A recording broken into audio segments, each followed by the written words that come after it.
That container of leftover rice sitting in your fridge right now might already be past the point of safe eating. And no, we are not talking about the smell or the texture. We are talking about something you cannot see, something you cannot taste, and something that does not go away no matter how hot your microwave gets. Most people reheat leftovers every single day. It feels responsible. It saves money. It saves time. But there is something happening inside certain foods the moment you put them back on the heat that your doctor almost certainly has never warned you about. A quiet chemical shift. A biological change that builds up silently over months and years. And the pancreas? That small, hidden organ tucked behind your stomach? It has almost no way to warn you until it is very late. Stay with us for the next few minutes. What you are about to learn could genuinely change one of your most ordinary daily habits. And if you are over 50, this matters even more, because the research is pointing squarely at your age group. Let us start with the organ itself, because most people do not fully understand what the pancreas actually does or why it is so vulnerable. Your pancreas does two enormous jobs at once. It produces the digestive enzymes your body needs to break down the food you eat, and it also produces insulin, the hormone that regulates your blood sugar. It is working every time you eat. Every single meal, it fires up. And because it is so deeply involved in processing what you consume, it is also deeply exposed to what you consume. When harmful compounds enter your bloodstream through food, the pancreas is one of the first organs to deal with the fallout. Repeatedly, day after day, meal after meal. Pancreatic cancer is one of the most serious and difficult to detect cancers known to medicine. The 5-year survival rate is tragically low, primarily because there are almost no symptoms in the early stages. By the time most people find out something is wrong, the disease has already advanced. That is the brutal reality doctors are confronting every day. Now, is reheating food the sole cause of pancreatic cancer? No. Smoking, obesity, chronic inflammation, and type 2 diabetes are among the primary risk factors, according to major medical institutions. But here is what the science is starting to reveal, and this is the part that does not get enough attention. The chemical changes that occur in certain foods when they are reheated, especially repeatedly, create compounds that put direct and measurable stress on the organs responsible for digestion and blood sugar control. Those are the exact organs we are talking about. So let us get into the 5 foods.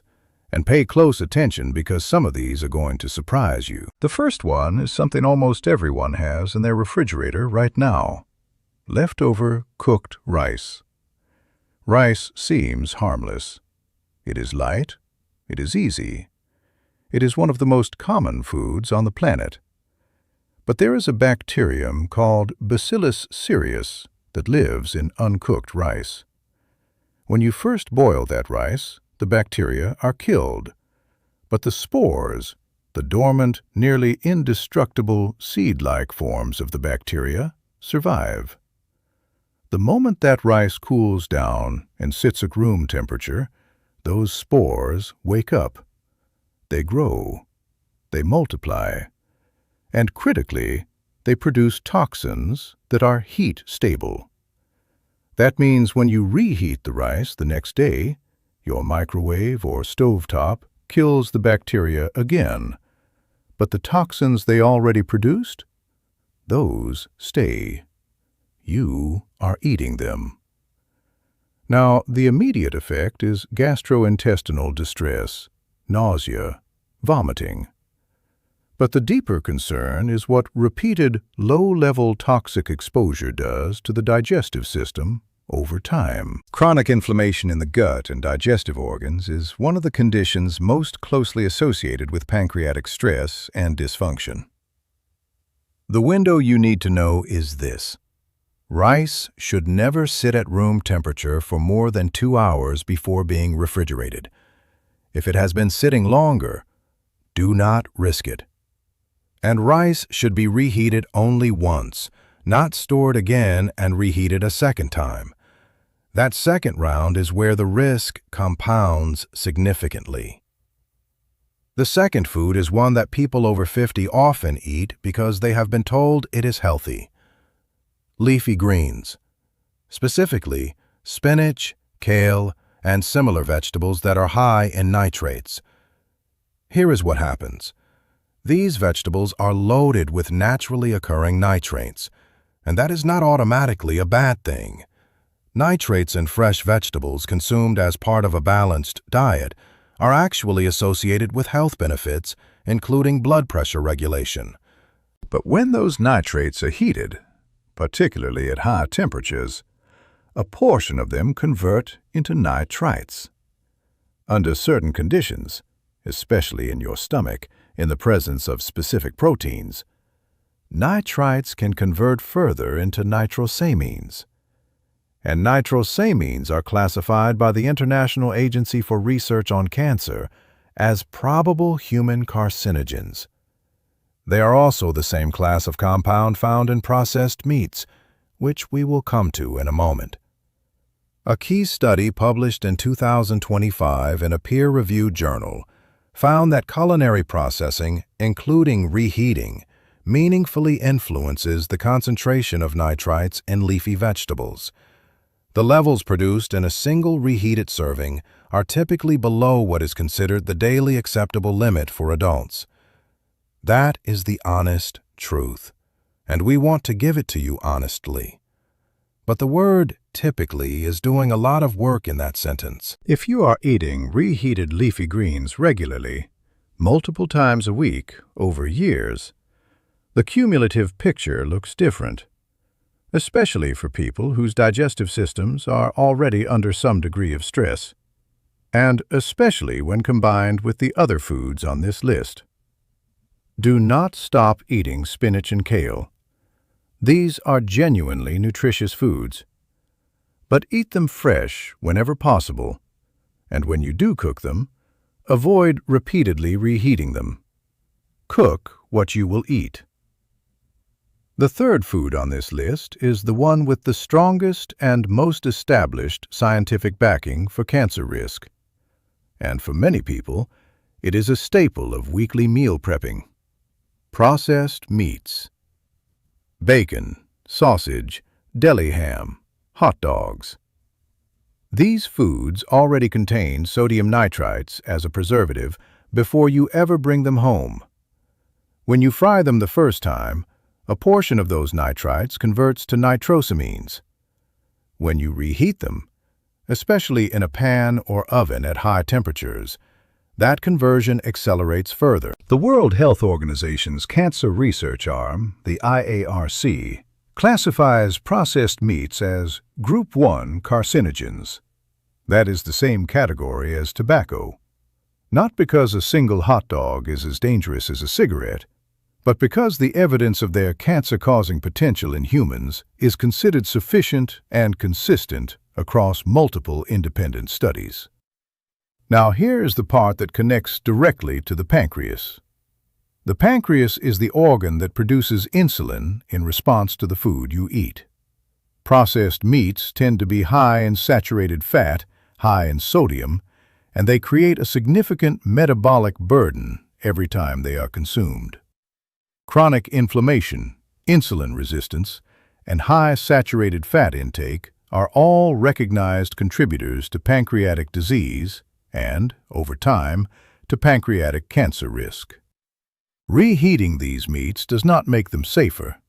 It makes them measurably more chemically complex and more loaded with the very compounds the research has flagged. If you are going to eat processed meats, eat them once, freshly cooked, and do not reheat them.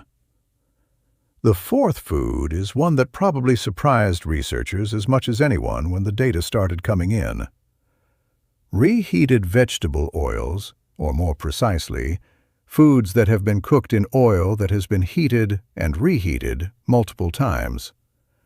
This one is particularly relevant if you do any amount of pan frying, stir frying, or deep frying at home, or if you eat frequently from fast food or takeout restaurants. Here is what happens to vegetable oil at high heat. Many commonly used vegetable oils, sunflower oil, corn oil, canola oil, are rich in polyunsaturated fatty acids. These are unstable at high temperatures. When they are heated repeatedly, they break down and produce a class of chemicals called toxic aldehydes. One of the most notable is 4-hydroxynonenal, or HNE. Research published in peer-reviewed cardiovascular and nutritional journals in 2026 specifically identified repeated reheating of vegetable oils as a source of these aldehydes, linking them to oxidative stress and cancer-promoting biological environments. Aldehydes are not benign. They interact with proteins, DNA, and cell membranes in ways that are associated with cellular damage and mutation. The pancreas, remember, is a gland that sits in close proximity to the digestive system and is directly involved in metabolizing fats through its enzyme output. A diet chronically high in oxidized fats and toxic aldehydes creates an environment inside the body that is particularly stressful on this organ. The practical takeaway is straightforward. Do not reuse cooking oil. When you finish frying something, discard what remains rather than storing it and reusing it for the next meal. Use fresh oil each time, and when possible, opt for cooking methods that do not require high heat oil at all. This single habit change eliminates a significant source of the chemical load we are describing. The fifth food is one that many people specifically choose because they believe it is a healthy protein source. And it is, when it is handled correctly. Chicken. Chicken is highly perishable. Its protein structure degrades quickly after cooking, and it is a particularly hospitable environment for bacterial growth if storage or reheating is improperly done. But the issue with reheated chicken goes a bit beyond bacteria. When chicken is cooked at very high temperatures, especially char-grilled, broiled, or pan-fried, it produces compounds called heterocyclic amines, or HCAs. These are formed when muscle proteins react with heat. The IARC classifies several HCAs as probable carcinogens. Reheating chicken, especially in a dry pan or oven at high heat, can continue or accelerate that HCA formation, particularly if you are browning or crisping the surface again. The more times you apply intense heat to the same piece of meat, the more of these compounds accumulate. That does not mean you should stop eating chicken. It means you should reheat it gently. Low heat in a covered pan with a little moisture, or in the microwave covered with a damp paper towel. The goal is to bring the internal temperature to 74 degrees Celsius or 165 degrees Fahrenheit, the threshold at which bacteria are killed, without scorching the outside or pushing the protein further into chemical transformation. There is one more thing to bring together before we close, because the individual foods matter less than the pattern. What the science is actually telling us is not that any single reheated meal is going to harm you. It is that the modern diet has quietly normalized habits that create small, recurring chemical exposures across years and decades. Reusing oil, reheating rice twice, microwaving spinach every weekday, pan-frying yesterday's sausage. None of these things feels alarming in isolation. But the pancreas does not experience them in isolation. It experiences the cumulative total of everything that passes through your digestive system and enters your bloodstream, day after day, year after year. Chronic inflammation is now understood to be at the center of nearly every major degenerative disease, including cancer. And many of the compounds we have described, nitrosamines, toxic aldehydes, bacterial toxins, heterocyclic amines, promote exactly that, a state of low-level, persistent inflammation in and around the organs most involved in digestion and metabolism. There is also something important to understand about the unique danger of pancreatic cancer compared to other cancers. Unlike skin cancer, which you can sometimes see, or colon cancer, which can be detected by colonoscopy, the pancreas sits deep in the abdomen, surrounded by other organs. It does not cause obvious pain.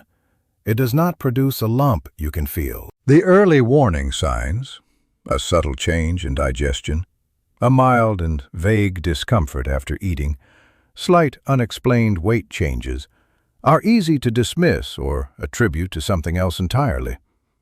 By the time imaging studies or blood tests reveal a problem, the disease has often progressed significantly. That is the brutal arithmetic of why this cancer is so difficult to treat effectively. Prevention is not just important in this case. It may be the only truly effective strategy medicine has. So what does a genuinely safer approach look like in the real world? Cook in smaller portions more frequently when possible, so you are not relying on reheated meals as a daily norm. When you do refrigerate cooked food, move it into the refrigerator within 2 hours of cooking. Never leave it sitting out overnight with the intention of reheating it in the morning. That window is where the real biological risk is born. Reheat food only once. That single rule, applied consistently, would eliminate the majority of the risks we have described. If you took leftover rice and heated it for lunch, do not return what is left to the fridge for another round tomorrow. When you do reheat, use the lowest effective temperature. The goal is reaching a safe internal temperature, not achieving a second cook. Gentle and moist heat is safer than dry and intense heat, especially for proteins like chicken and eggs. Avoid reusing frying oil. This is especially true of vegetable oils high in polyunsaturated fats. If you fry something tonight, pour out the remaining oil rather than saving it for next time. And diversify your protein sources. If processed meats are a regular part of your weekly meals, consider replacing at least some of those occasions with eggs, legumes, fresh fish, or other minimally processed proteins that do not carry the same nitrosamine burden. The kitchen is where health is built or quietly eroded. Most people think about what they eat. Far fewer think about what happens to the food they eat during storage and reheating. That gap in awareness is exactly where the risk lives. Your pancreas does not announce its distress loudly. It works quietly, relentlessly, in the background of your body's machinery, and it needs you to make choices on its behalf before it reaches its limit. The foods in your refrigerator right now are not inherently dangerous, but the way you handle them, store them, and reheat them can tip the balance in ways that silently accumulate over time. That is not a reason to be afraid of your kitchen. It is a reason to be just a little more thoughtful inside it. Because the difference between a habit that protects your health and one that slowly undermines it is often smaller than people expect. And sometimes it is as simple as whether you reheated the rice once or twice. Think about that the next time you open the refrigerator door. Script produced for Pulse Point America.